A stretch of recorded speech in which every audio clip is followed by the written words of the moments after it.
आपल्यासोबत आहेत भाजपच्या नेत्या शायना एनसीजी। मॅडम, मतदानाचा अधिकार बजावलेला आहे, काय पाहताय, कशा पद्धतीचं वातावरण एकंदरीत मुंबईमध्ये पाहायला मिळतं? मला वाटते की वोट करा आणि त्यानंतर प्रश्न करा। वोट नाही केलं तर प्रश्न नाही करा आणि हेच तुमचं एक अधिकार आहे आणि ते अधिकारचा दुरुपयोग नाही करा। खरं तर मोदीजींची सभा जी आहे त्या ठिकाणी झालेली होती।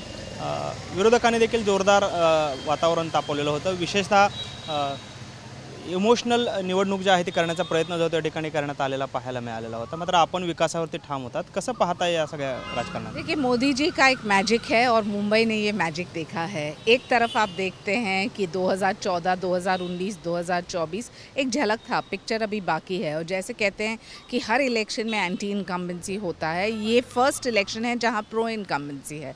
उनके काम के आधार पे और प्रगति के आधार पे 60 करोड़ लाभार्थियों को बेनिफिट होना, उसमें मुंबई को आप देखिए, कोस्टल रोड हो, मेट्रोज़ हो, ट्रांस हार्बर लिंक हो, जो प्रगति हुई है ये देखने मिलता है। और मैं मानती हूँ कि जब एक आर्थिक राजधानी सोच समझ के वोट करता है तब देश की प्रगति सही मायने में होता है। ह्या होत्या शायना एनसी आणि त्यांनी आपला मतदानाचा हक्क जो आहे तो बजावला आपल्याला पाहायला मिळतो। कॅमेरामन विनोद उनाबादकरसह सागर सुरवसे, TV9 मराठी, मुंबई।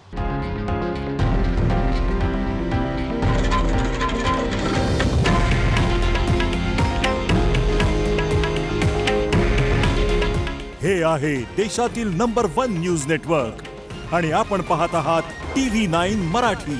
काळजी तुमची, हित महाराष्ट्राचं।